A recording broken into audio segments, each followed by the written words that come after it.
Assalamualaikum warahmatullahi wabarakatuh. Alhamdulillahirabbil alamin wassalatu wassalamu ala Rasulillah amma ba'du. Teman-teman semua, kembali lagi kita berjumpa pada kesempatan kali ini insyaallah pada sesi tanya jawab agama bersama guru kita Al-Mukarram Tuan Guru Haji Abdul Wahid MSI. Nah, di sini kami sudah kumpulkan pertanyaan sekitar 10 banyaknya dari teman-teman yang sudah bertanya dari via online. Nah, yang pertama ini tentang ini dari adik kita yang di Adinul Qayyim yang masih sekolah, anak IPS ini. Dia bertanya tentang bagaimana cara mendapatkan ridho orang tua dan apa itu ridho orang tua. Nah, bagaimana besar bila melanggar keinginan orang tua dan perintahnya. Bismillahirrahmanirrahim. Alhamdulillahirabbil alamin. Allahumma shalli ala Muhammad wa ala alihi washabihi ajmain wa ba'du. Ridha orang tua itu menjadi satu persyaratan dapat ridhanya Allah. Ridallah fi ridal walidain wa sukhtullah fi sukhtil walidain. Bahkan di dalam kehidupan sehari-hari Allah sudah mengikrarkan dalam Al-Qur'an, wa qadha rabbuka alla ta'budu illa iyyah wa bil walidaini ihsana. Jadi yang pertama itu posisi tertinggi itu adalah menyembah Allah. Nah, yang kedua itu adalah berbakti kepada orang tua. Jadi manusia pertama di dunia ini tempat kita berbuat baik itu adalah orang tua. Nah, terlebih-lebih lagi sekarang orang tua daripada ibu dan bapak ini ada hadis Nabi yang memprioritaskan 3 kali kepada ibu baru sekali kepada bapak. Nah, jadi untuk redha keduanya ini mutlak harus kita dapatkan. Nah, cara mendapatkan ridha ini ya tentu menyenangkan hati orang tua. Lawanannya tidak menyinggung perasaan orang tua. Menyenangkan itu ya senang, tidak dibuat-buat. Ya, tidak artinya orang tua, oh saya senang. Nah, tidak seperti itu, tapi membuat hatinya senang itu apa yang dia inginkan terhadap kita itu kita jalankan. Dia merasa tenang. Tidak membuat dia khawatir. Membuat dia khawatir saja itu kita sangat khawatir. Itu termasuk sebagai satu kedurhakaan. Membuat dia khawatir. Jadi jangan sampai orang tua kita terutama ibu kita itu khawatir terhadap kita. Makanya ketika dia menasihati kita, hendaklah kita menjalankannya. Terutama sekali tentu ibu bapak kita itu inginnya adalah kebaikan. Maka kita dapat kebaikan dengan mengikuti dia. Kita terhindar daripada menyakiti perasaannya kalau kita tidak mengikuti dia. Dan plus yang terpenting adalah kita mendapatkan ridhonya. Nah, kalau sudah dapat ridhonya orang tua, itu sudah boleh dibilang tiket untuk mendapat ridhonya Allah. Dan kalau sudah dapat ridha Allah, ya Allah yang punya dunia, Allah yang punya akhirat. Pastilah kita akan mendapatkan kebahagiaan dunia dan akhirat. Nah, kalau kita lihat sekarang, apa itu ridha? Senang namanya ridha. Lawanannya adalah susah. Nah, ketika kita membuat orang tua susah, itu sudah jauh daripada ridha namanya. Jangankan dalam urusan sepele, urusan perang saja. Di zaman Nabi pernah ada seorang pemuda ikut perang. Ibunya nangis di rumah. Lalu ada sahabat yang melapor kepada Nabi, ya Rasulullah, di antara kita yang mau perang ini, ada seorang pemuda yang ibunya menangis karena dia ikut perang. Mana dia? Dipanggil pemuda itu. Benar kamu masih punya ibu? Masih ya Rasulullah. Katanya ibu menangis. Iya ya Rasulullah. Kalau begitu kau pulang. Bikin ibumu tertawa seperti kau bikin dia menangis. Ini menunjukkan bagaimana membuat kesedihan ibu itu berbalik menjadi senang. Nah, jadi menghibur ibu, membuat ibu senang, itulah cara mendapatkan redhonya orang tua. Jadi tingkat redho itu tidak ada yang melebihi redho ibu bapak sebagai persyaratan redho Allah di seluruh manusia yang ada di muka bumi. Kecuali nanti suami daripada seorang istri. Barulah dia harus mendapatkan ridho suami. Yang terakhir, dosa tentang melanggar apa yang menjadi keinginan orang tua. Selama itu keinginan orang tua bukan kemaksiatan, bukan kedurhakaan, bukan kemusyrikan, wajib untuk didengarkan dan dipatuhi. Di dalam Al-Quran itu hanya berkata saja, itu sudah dianggap sebagai pelanggaran. Imma yablughanna indakal kibara ahaduhuma aw kilahuma fala taqul lahuma wa la tanharhuma wa qul lahuma qawlan karima. Jikalau keduanya berada di tempatmu sudah tua atau salah satu daripada keduanya yang tua di dalam pemeliharaanmu, maka jangan sekali-kali kau berkata wah dan lain sebagainya. Itu kata-kata sepele. Tapi maksudnya jika kata-kata yang mengatakan sampai ke perasaan ibu yang menyebabkan dia merasa tersinggung, merasa tidak enak, itu sudah dosa. Apalagi lebih daripada itu membentaknya. Apalagi menunjuk-nunjuk mukanya. Apalagi menyakiti fisiknya. Semakin besar dosanya. Ingat, Juraij bukan dosa yang menyinggung perasaan ibunya yang terlalu berat. Tidak. Dia sedang sholat, sunnah, ibadah. Ibunya manggil. Antara sholat dengan panggilan ibunya.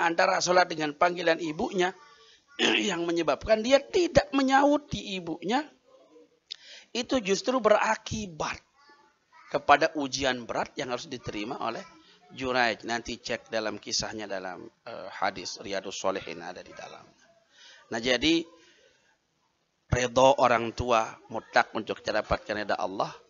Sukhtullah itu fi sukhtil walidain. Artinya marahnya Allah ada ketika orang tua marah. Jangan sampai orang tua tersinggung. Jangan sampai orang tua sakit hati. Jangan sampai orang tua marah kepada kita.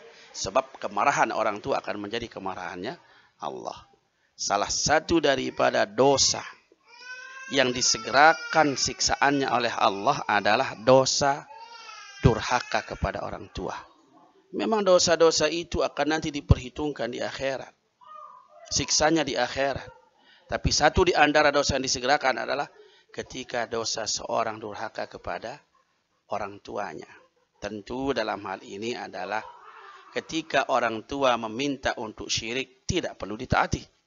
Untuk durhaka, tidak perlu ditaati. Untuk maksiat, tidak perlu ditaati. Tapi urusan dunia, walaupun dia memaksa kita untuk bersyirik misalnya. Urusan dunianya, makan, minum, berpakaian, tempat tinggal. Mau digendong, mau dibawa santai, mau dibawa kemana-mana. Urusan dunia, wajib tetap kita berbakti. Membuat dia senang. Nah, begitu. Yang kedua, pertanyaan bagaimana hukumnya kita membawa Al-Quran yang berada di dalam aplikasi HP ke dalam kamar mandi atau WC? Ini paling populer nih. Pertanyaan bahwa HP ada aplikasi Al-Quran. Hampir semua HP orang punya aplikasi Al-Quran. Jadi HP itu ibaratnya kotak besar. Kotak besar yang isinya macam-macam. Ada musik, ada Al-Quran, ada film, ada file, ada foto, ada macam-macam. Sehingga hukumnya juga sama seperti kotak besar. Ada kontainer, di dalamnya ada barang-barang, termasuk ada kotak, dalam kotak ada Al-Quran. Maka kontainernya ada masalah. Memegang kontainer itu tidak mesti harus toharoh. Karena dia kontainer. Jadi HP itu ibaratnya adalah sebagai kotak besar yang di dalamnya isinya macam-macam. Ketika dibuka aplikasi Al-Quran, Al-Quranlah itu. Ketika dibuka aplikasi musik, ya musiklah itu. Ketika kita baca artikel, ya artikel itu. Sehingga HP yang memiliki aplikasi Al-Quran itu menjadi Al-Quran ketika kita buka aplikasi Al-Quran. Jadi ketika kita mau masuk ke dalam kamar mandi atau ke WC atau ke tempat-tempat di mana zikrullah, ayat-ayat Al-Quran tidak diperkenankan, matikan aplikasinya. Aplikasi Al-Qurannya dimatikan, atau mungkin di sana ada asma-asma Allah yang terlihat di backgroundnya, mungkin di wallpapernya, dimatikan. Nah, sehingga jadilah dia menjadi kotak yang bisa berisi apa saja dan tidak bernilai sebagai Al-Quran. Jadi ketika kita matikan, dia menjadi kotak. Tempat menaruh berbagai macam benda, peralatan, termasuk aplikasi Al-Quran itu. Yang ketiga, ini alumni, nggak tahu nih tahun berapa Mami. Ini dia nanya, ada kawannya yang nitip nanya, apakah berhak mendapat harta gonogini? Dia juga nggak ngerti harta gonogini ini apa. Wanita yang selingkuh atau zina, yang ditalak 3 oleh suaminya, hartanya ini bukan warisan, tapi diperoleh setelah membina rumah tangga selama 10 tahun kurang lebih. Ini istilah sekarang harta gonogini, harta yang diperoleh setelah menikah. Kalau di sana sebenarnya ada peran perempuan itu di dalam usaha untuk mendapatkan harta itu, berarti ada hak. Secara hukum Islam, kalau usaha bersama, maka tentu hak bersama. Tapi kalau murni itu hanya usaha laki-laki, tidak ada usaha ikut di dalam bisnis misalnya itu perempuannya, tidak ada masalah kalau laki-lakinya tidak memberikan. Perempuan yang sudah ditalak, kalau seandainya tidak ada masalah tentang hutang dan lain sebagainya, termasuk misalnya mas kawinnya dulu sudah lunas, tidak ada yang diutang, sudah tidak ada masalah. Hanya saja sekarang ini ada kebijakan. Kalau seandainya itu menjadi adat, mesti ada. Kembalikan kepada adat.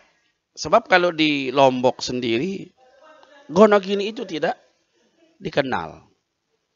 Kita sudah mulai mendengar kata istilah gono dan gini itu dari istilah teman-teman di Jawa. Ya, namanya aja gono gini, mungkin begono dan begini. Ya. Jadi di Lombok tidak ada istilah itu. Sehingga kalau memang itu ada hak usaha bersama, itu sabit daripada memang ada haknya. Tapi kalau tidak ada dari bisnis itu masuk perempuannya lalu minta, itu permintaan. Yang namanya permintaan bisa dikasih, bisa tidak. Sehingga kemungkinan besarnya adalah kita kembalikan kepada adat ma'ruf ya. Jadi fariquhunna bil ma'ruf. Jadi berpisah juga dengan baik. Nah, kata ma'ruf itu kembali kepada uruf. Kebaikan-kebaikan menurut adat. Jadi kita bergaul dengan perempuan bil ma'ruf, kita parik pun juga dengan ma'ruf. Seandainya ada kebiasaan di dalam satu masyarakat, setiap ada yang bercerai dengan istrinya lalu dia memberi hadiah sebagai kenang-kenangan, itu ma'ruf, berlaku. Atau seandainya setelah selesai pernikahan timbul misalnya ada gonogini, berlaku. Tapi kalau di tempat itu tidak ada istilah itu, ya tidak berlaku. Nah, jadi di dalam hukum, selain warisan, selain daripada hak bersama, laki-laki itu tidak berhak memberikan kepada perempuan. Kalau memang dia sudah ditalak, habis. Tidak dalam talak raj'i. Kalau dalam talak raj'i itu masih ada kewajiban untuk memberikan nafkah. Begitu. Pertanyaan keempat tentang sholat perempuan ini.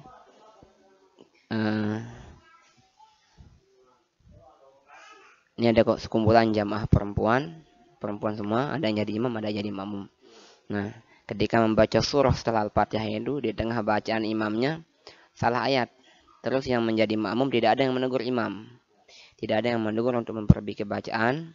Hingga imam tersebut meneruskan bacaannya sampai akhir. Tapi berakhir di surah yang lain. Nah, kemudian sholat tersebut tetap dilanjutkan hingga salam. Bagaimanakah hukumnya? Membaca surah di dalam sholat hukumnya sunnah. Kesalahan seandainya imam salah melanjutkan ayat di dalam sebuah surah yang dibaca dalam Al-Quran itu, ditegur oleh makmum dengan melanjutkan bacaan. Tapi kalau seandainya tidak ada teguran sampai dengan berakhir, kemudian langsung sholatnya sampai dengan salam, tidak ada misalnya teguran, bacaannya jadi salah, apakah sholatnya tetap sah? Tetap sah. Karena pada dasarnya kesalahan itu bukan pada rukun, tapi kesalahan pada hal sunnah. Begitu. Lagi satu ini tentang sholat jamaah perempuan. Nah, bagaimana hukumnya seandainya ini jamaah perempuan yang jadi imam dan ada yang jadi makmum, dan bacaan imamnya ini jahar cukup besar sehingga bacaannya kedengaran oleh laki-laki yang lewat di sekitaran tempat itu. Kalau kita melihat kepada syarat imam dan makmum, ketika imam perempuan yang boleh menjadi makmum hanya perempuan. Suara perempuan tidak boleh besar ketika ada kehadiran ajnabi, laki-laki yang bukan muhrimnya. Di dalam sholat, seandainya perempuan itu menjadi imam dengan suara jahar, cukup didengar oleh makmum perempuan. Andai suaranya lebih besar daripada itu, kemudian terdengar oleh laki-laki, bagaimana hukumnya? Pertama, ada perkhilafan tentang suara perempuan apakah aurat atau tidak. Nah, jadi jumhur mengatakan bukan aurat suara perempuan. Tetapi ada ulama yang mengatakan bahwa aurat itu termasuk suaranya perempuan. Terutama suara perempuan yang bisa membuat pendengarnya itu pikirannya menjadi macam-macam. Karena suara perempuan itu kan dia indah, apalagi suaranya mendayu-dayu, apalagi nanti nikmat didengar. Nah, ketika itu bisa menimbulkan syahwat lah secara sederhananya pendengar laki-lakinya, maka itu bisa dikategorikan sebagai aurat. Nah, dalam masalah ini, ketika perempuan itu terdengar suaranya oleh laki-laki, tetapi perempuan ini pada dasarnya dia tidak tahu bahwa ada laki-laki yang mendengarnya. Jadi dalam hal ini tidak ada kita temukan bahwa suara perempuan membatalkan sholat. Hanya saja kalau kita lihat dari pemahaman bahwa inkisyaful aurat itu bisa membatalkan sholat. Kalau inkisyaf itu kan terbuka dengan tidak sengaja gitu ya. Inkisyaf namanya. Tapi bisa diangkat misalnya ditutup dengan segera ini dalam aurat yang jelas ya, yang zahir. Maka tidak batal. Nah, kalau perempuan sekarang kita anggap, okelah kita bilang misalnya ambil ulama yang mengatakan bahwa dia sebagai aurat itu karena bisa menimbulkan. Maka seandainya perempuan itu hanya pada sebagian kecil terdengar dan tidak jelas terdengar gitu ya. Hanya terdengar saja, tidak ada masalah.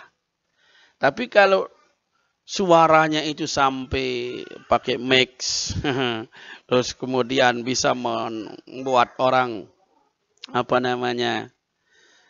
menjadi berpikiran yang bukan-bukan begitu. Nah, ini yang menjadi permasalahan di dalam fikih, apakah kita akan membatalkannya atau tidak. Tapi yang jelas, sholat ini secara khusus tentang masalah suara perempuan ini tidak membatalkan.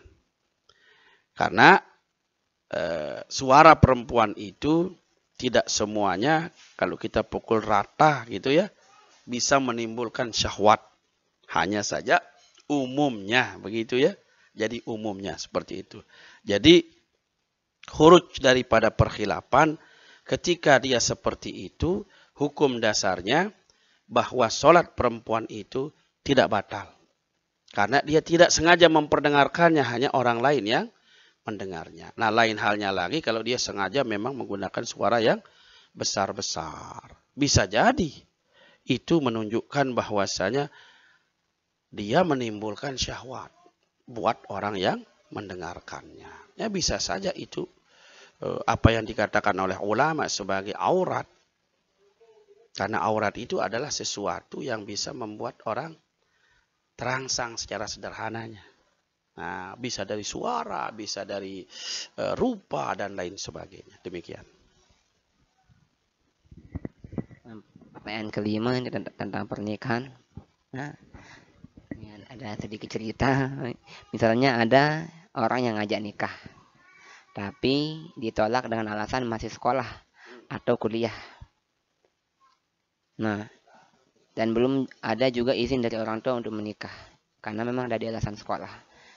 Nah, teman ini pernah mendengar sebuah ceramah, emang nggak boleh jadikan menuntut ilmu sebagai alasan untuk tidak segera menikah. Ini alasannya sudah dia dengar ceramah, tapi memang alasan yang dia tidak segera menikah ini ya karena belum ada izin orang tua. Nah, orang tua maunya dia sekolah dulu atau tamat kuliah dulu baru dibolehkan menikah. Nah, dan banyak yang mengasih dia nasihat, jangan jadikan kuliah sebagai alasan untuk menolak orang yang niatnya baik. Tapi mereka orang itu nggak tahu bagaimana perasaan orang tua terhadap dia. Nikah itu hukumnya jadi banyak. Bisa jadi wajib, bisa jadi sunnah, bisa jadi makruh, bisa bahkan menjadi haram. Seberapa urgen pernikahan itu buat orang ini? Seberapa mendesak? Kalau seandainya dari sisi fisik, mental, dia sudah bisa menikah. Ini laki atau perempuan yang nanya nih? Perempuan. Oh ya perempuan. Apalagi perempuan. Perempuan itu oleh wali mujibirnya boleh menikahkannya walaupun dia masih kecil. Jadi sekarang kita lihat dari sisi seberapa urgen. Kalau seandainya dia takut perzinahan terjadi kalau dia tidak menikah. Sementara dia mampu menikah, ada yang mengajaknya. Tidak ada halangan apapun. Ya. Maka wajib. Bagaimana kalau orang tua tidak mengizinkan? Ingat. Ketika orang tua bahkan di dalam hukum fikih seandainya tidak mau menikahkan anak perempuannya yang sudah mengambil jalan untuk menghindar daripada perzinahan, itu ada istilahnya wali adol gitu.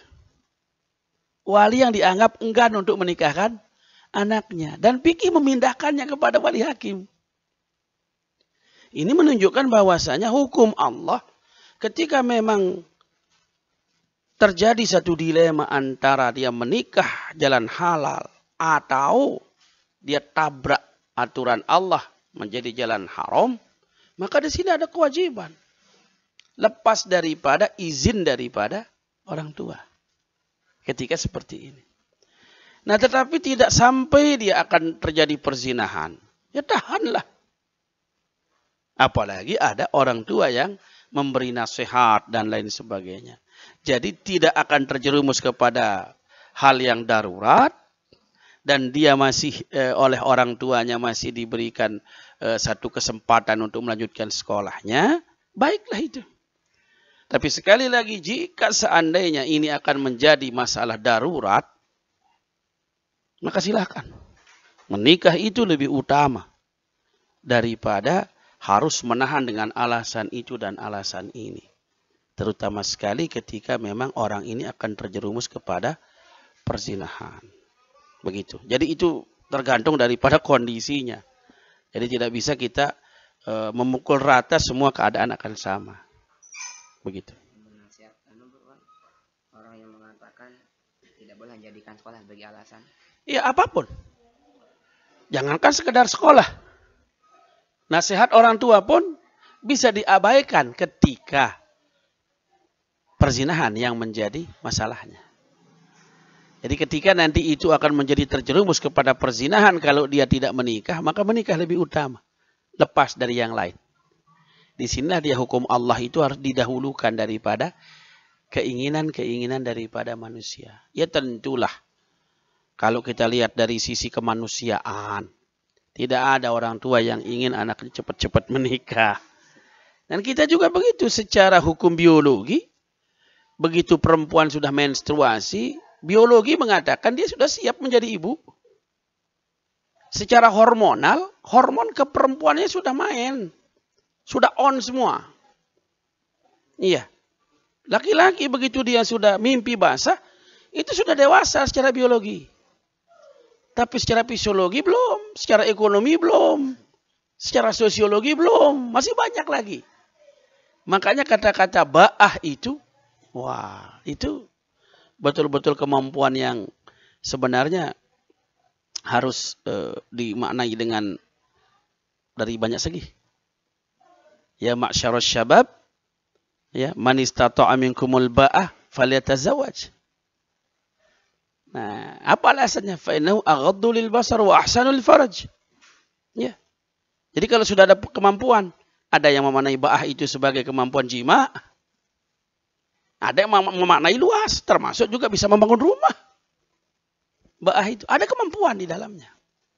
Nah, terutama sekali kan tujuan kenapa orang mau nikah itu karena ingin menyalurkan syahwat. Itu masalahnya. Nah, kalau syahwat ini akan menjadi masalah, ambil jalan terbaik, jalan halal, yaitu pernikahan. Bahkan di dalam Al-Quran itu, iyakunu fuqara yughnihimullah katanya. Itu saking urgen dan daruratnya. Jikalau seandainya mereka itu fakir, semoga Allah membuat mereka cukup. Orang ingin kawin tapi nggak mampu. Tapi sudah sangat darurat, nggak bisa, harus kawin. Silakan kawin gitu. Allah nanti akan mencukup. Al-Quran, surat An-Nur itu. Nanti dicek di sana. Nah itulah gambaran tentang yang namanya pernikahan. Tentu sekali lagi sesuai dengan kondisi daripada si perempuan ini. Kalau dia masih bisa menahan, masih bisa ada jalan. Apalagi kata Nabi, kalau tidak mampu, puasa. Puasalah untuk bisa menahan gejolak itu. Demikian. Pertanyaan yang ke-6 tentang sholat. Nah ini dia menceritakan ini sedikit pengalaman.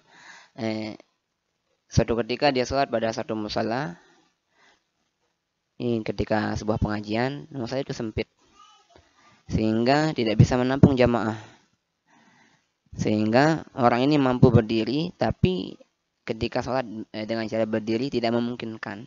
Akhirnya singkat cerita dia mengambil alternatif sendiri dengan melakukan sholat dengan duduk. Sehingga sampai selesai sholatnya duduk supaya bisa ikut dia mengajar jamaahnya. Bagaimana hukumnya masalah? Sholat berdiri ketika memang mampu berdiri. Kalau tidak mampu sholatnya duduk. Kalau tidak mampu duduk berbaring. Ini hadis tentang orang yang bertanya kepada Nabi ada penyakitnya.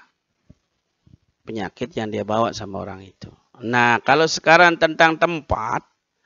Kalau seandainya dia ruku, i'tidal, sujud. Sekarang bangun nggak bisa bangun. Jadi sholat duduk dia. Jadi kalau seandainya dia sudah berada di tempat itu, tidak ada jalan lain dia keluar. Dia laksanakan sebisanya. Ya seperti itulah dia laksanakan. Tapi kalau dari awal dia tahu tempat itu sempit, maka dia harus keluar dari tempat itu. Karena apa? Musola atau tempat sholat. Itu masih bisa disambung walaupun di luar gedung. Tidak ada masalah. Cuman kadang-kadang kita memaksakan diri di tempat itu di dalam. Sambung saja keluar. Nah, biar tidak putus-putus juga, biar sampai ke lapangan tidak apa-apa. Ya, asalkan sab itu tidak putus. Apalagi ini misalnya ada gedung musola, kemudian di luarnya ada emperannya lagi, ada aulanya dan lain sebagainya, itu sangat memudahkan untuk itu. Nah, jadi kalau di dalam sholat terjadinya seperti itu, ya lanjutkan. Kalau masih bisa bergeser untuk menempati posisi, geser. Misalnya untuk bisa berdiri, mungkin ada di sebelah kiri kanan, masih ada tempat yang bisa memungkinkan dia berdiri karena dia tidak uzur, maka lakukan. Ya. Kalau seandainya dia harus bergerak, bergerak.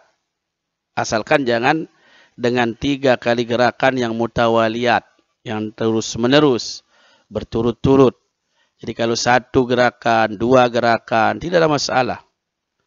Nah, kalau seandainya terjadi seperti itu, umpamanya seperti tadi, sudah tidak ada jalan dan sangat sempit keadaannya, sehingga dia melanjutkan sholatnya dengan cara duduk. Nah, ini keadaannya. Memang tidak bisa memungkinkan. Lalu bagaimana ini? Apakah sholat orang yang tidak ada uzur namanya dari segi sakit ya, tapi uzur dari sisi kondisi seperti ini? Insya Allah, Allah Subhanahu wa Ta'ala lebih maklum daripada kita. Walaupun secara fikih pada sholat-sholat yang sebenarnya memungkinkan untuk dilakukan dengan normal, tetapi tidak dilakukan dengan normal, ini sholat harus diulangi. Seandainya dia masih punya waktu luas di luar daripada itu, maka sholat-sholat yang tidak bisa dilaksanakan dengan sempurna ini diulangi. Tapi seandainya Allah memanggilnya sebelum dapat melanjutkan pengulangan itu, misalnya umurnya sudah sampai waktu ajalnya, sudah tidak dianggap ada hutangnya. Sholat itu diterima oleh Allah Subhanahu wa Ta'ala walaupun dalam keadaan seperti itu. Begitu juga dengan sholat-sholat yang lain, yang artinya ketika seorang itu sholat dengan tidak memiliki alat berwudu, tidak memiliki alat untuk bertayamum, sehingga tidak ada dipakai untuk toharoh, tetapi harus sholat, maka dia sholat. Ya, ada orang tidak tahu bagaimana arah, tempat dan lain sebagainya, maka dia harus sholat.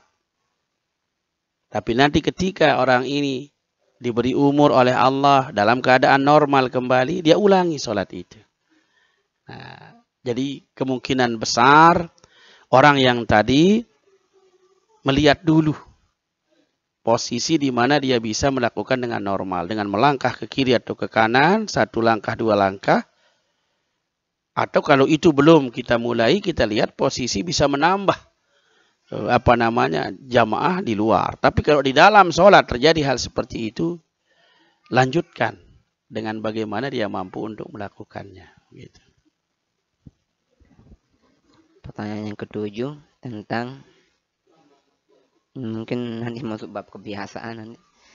Apakah halal dimakan jamur yang didapat dari tanah milik orang? Ini banyak sekarang nih yang jualan jamur nih. Jamurnya halal atau bagaimana gitu. Nah, dapatnya di mana gitu. Baik. Jadi apapun itu yang tumbuh di tanahnya orang, maka itu adalah hak orang yang punya tanah.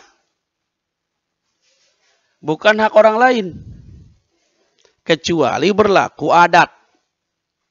Andai siapa saja yang mengambil jamur di musim jamur yang tidak ditanam sengaja oleh orang, tidak dibudidaya sengaja, maka secara adat dibolehkan.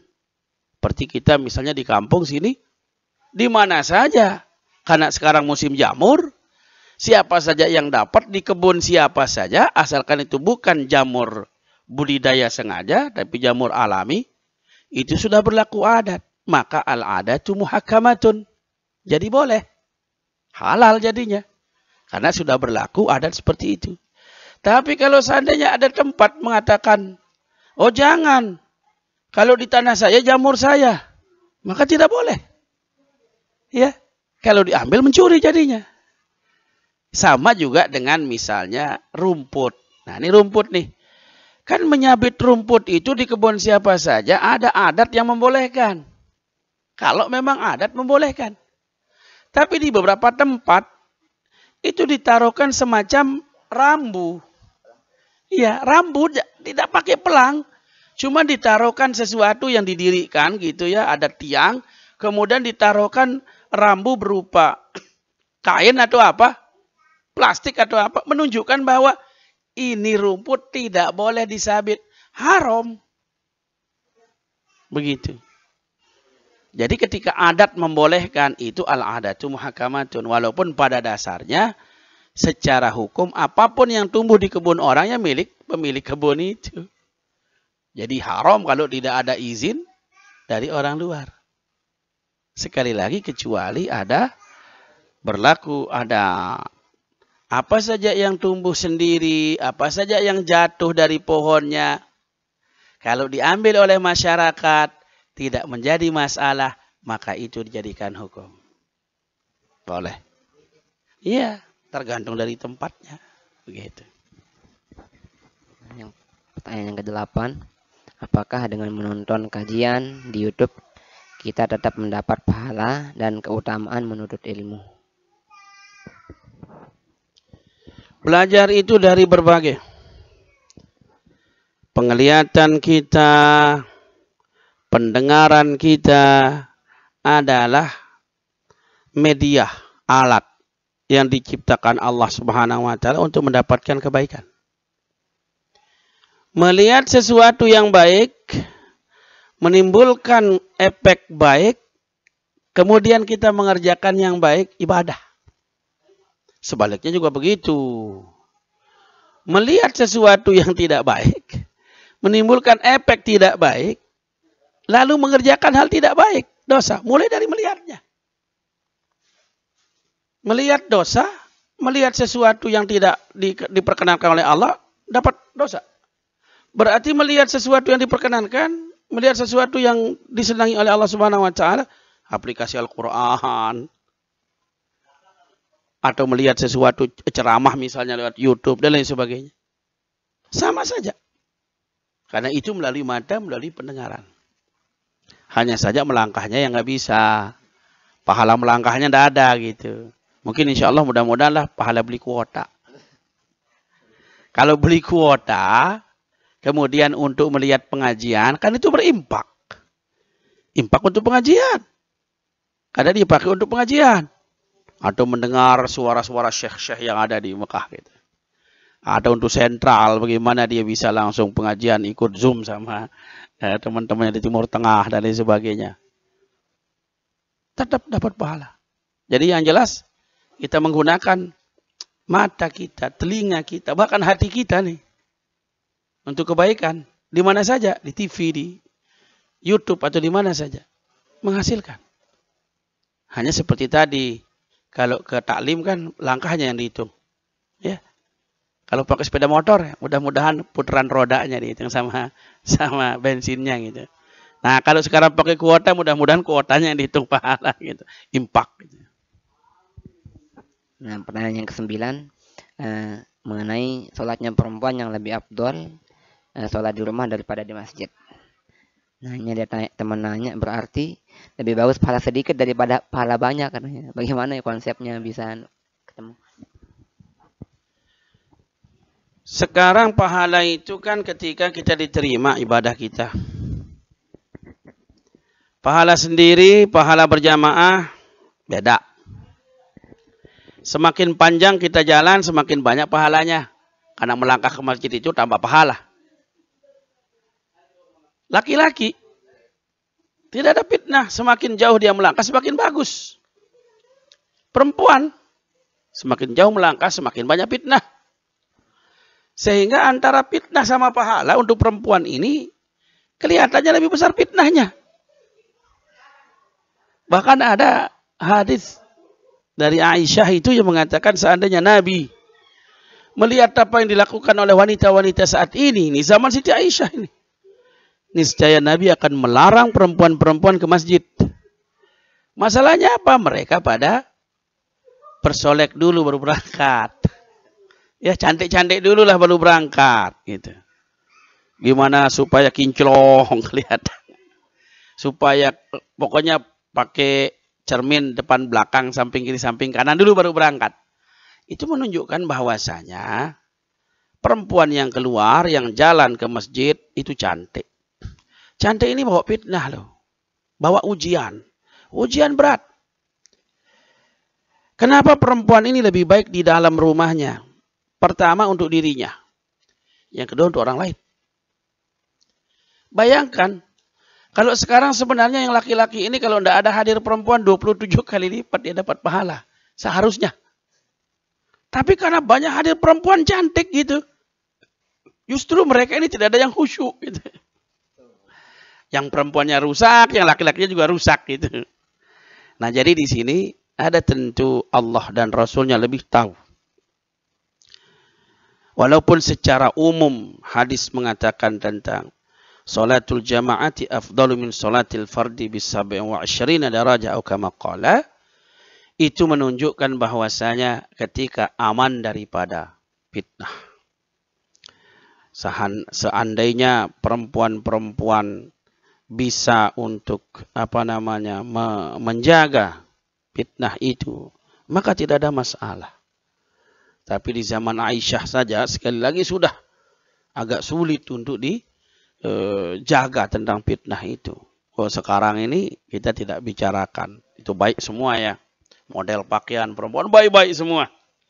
Ya, baik-baik semua. Tapi terkadang walaupun dia sudah pakai jubah juga matanya masih ngelirik kiri, ngelirik kanan begitu. Jadi artinya fitnahnya masih ada gitu. Fitnahnya masih ada. Sehingga itulah yang lebih dihindari dibandingkan dengan janji pahala yang lebih besar. Karena apa? Satu fitnah itu bisa menghapus semua pahala yang dijanjikan itu. Bukan hanya pada perempuannya, tapi juga pada laki-lakinya. Jadi kerusakannya bukan pada satu, bahkan bisa kepada semuanya. Begitu. Pertanyaan yang ke-10. Apa saja fadilah yang diberikan pada orang yang mampu menjaga sholat selama 40 hari dan tidak pernah ketinggalan takbiratul ihram sama imam? Pertanyaan-pertanyaan semacam ini mestinya tidak ada. Karena kalian kalau 40 hari, cuma 40 hari dijaga. Sisanya mau ngapain? Sholat 10 hari, sholat 40 waktu seperti arba'in gitu. Memang banyak diberitahukan kita padilah-padilah itu. Tetapi sekali lagi, hikmah dalam ibadah itu pada dasarnya tidak kita menentukan seperti halnya pertanyaan tadi. Jalankan saja. Seumur hidup setiap waktu yang kita punya berusaha. Jangan hanya 40 hari. Karena kita hidup bukan hanya 40 hari. Begitu. Ibadah kita itu setiap hari. Selama masih kita punya umur, selama masih kita punya nafas, maka tetap jaga. Fadilah, awal waktu itu yang paling utama fadilah. Ya, fadilah awal waktu akan ada. Fadilah lebih jauh kita melangkah akan ada. Fadilah istiqomah akan ada. Ya.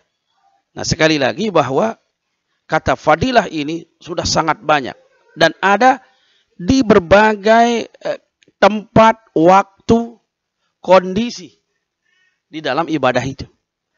Sehingga kita tidak seperti tadi membatas-batasinya dengan hanya 40 hari. Mungkin juga kita bilang di saf. Walaupun memang seperti saf depan, tetap fadilahnya lebih utama daripada saf belakang. Tapi nanti kalau kita terlambat juga, ya, terus kita tidak mau karena safnya bukan saf depan. Ya begitu. Nah jadi ini dimaklumi, dipahami bahwasanya fadilah-fadilah itu akan ada di semua kondisi di dalam ibadah kita.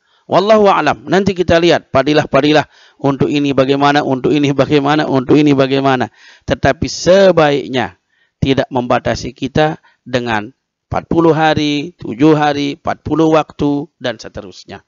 Karena ini kadang-kadang membuat kita menjadi pilih-pilih. Bahkan kadang-kadang Memang Rasulullah SAW dalam beberapa ibadah termasuk misalnya tasbih. Siapa-siapa yang tasbih 33 kali, takbir 33 kali, tahmid 33 kali, begitu. Disempurnakan dengan la ilaha illallah wahdahu la syarikalah menjadi 100. Maka diampuni dosanya walaupun dia seperti buih yang ada di laut. Apa makanya segitu? Di dalam hadis yang lain Yusuf katakan tidak perlu menyebutkan yang itu. Lazimkan itu. Ya, karena ini ringan di mulut, berat di mizan. Nah, berarti tidak perlu batasan-batasan. Kapan kita sebut subhanallah walhamdulillah wa la ilaha illallah akbar. Jumlahnya tidak usah dihitung, berhenti dihitung. Ya. Supaya apa? Supaya kita tidak membatasi diri dengan kebaikan-kebaikan seperti itu. Jadi insyaallah semua ada fadilah, tetapi tidak itu yang menjadi ukuran kita di dalam beribadah. Yang jelas bahwa ibadah kita itu seperti sholat 5 waktu kita, sholat berjamaah kita adalah tuntunan yang terus-menerus. Bukan hanya dibatasi dengan jumlah waktu. Tetapi terus-menerus selama kita masih mampu untuk melaksanakannya. Begitu. Tadi ada yang ngirim pertanyaan dari WA. Terakhir tentang apa makna hadis Nabi la dharara wa la dirara. Mudarat apa yang dimaksud dalam hadis tersebut?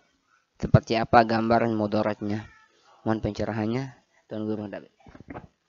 La dharara wa la dirara.